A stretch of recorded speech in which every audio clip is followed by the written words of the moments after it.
దైవ మర్మములు. సహోదరుడు భక్తి సింగ్ గారి అనుభవములో దేవుడు ఆయనకు బయలుపరిచిన దైవ మర్మములు. మార్చ్ 21.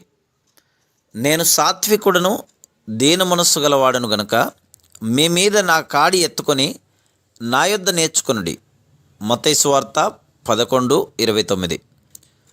మన కష్టముల నుండి దేవుడు మనల్ని విమోచించి మనల్ని ఆశీర్వదించవలనని మనం ఆశించుదుము.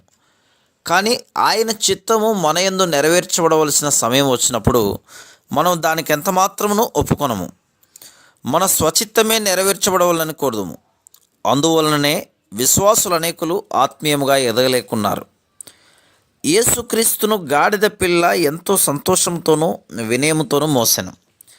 దేవుణ్ణి వెంబడించి సేవించి ఆయనకు నిజమైన శిష్యులుగా నుండగోరిన వారు గాడిద పిల్ల వలె విధేయులుగా ఉండవలనని ఆ సమయమున యేసు ప్రభు తన శిష్యులకు చూపించెను.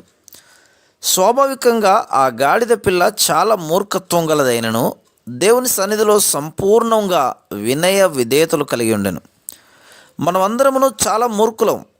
మన స్వభావమును ఏ మానవుడు మార్చలేడు. కానీ అనేక సంవత్సరములు చాలా దెబ్బలు తిన్న తర్వాతనే మనము మార్చబడుదుము.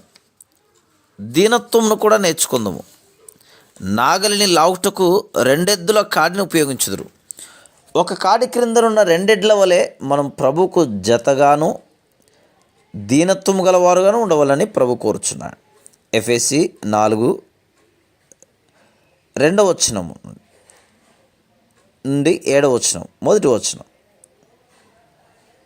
1 పేతురు 5:5-6 ఫిలిప్పీ 2:5-8 వినయము సాత్వికం రెండును ఎల్లప్పుడూ జతగా ఉండును. మనలో అనేక రకములైన గర్వములున్నవి కనుకనే ప్రభునకు లోబడుకున్నాం.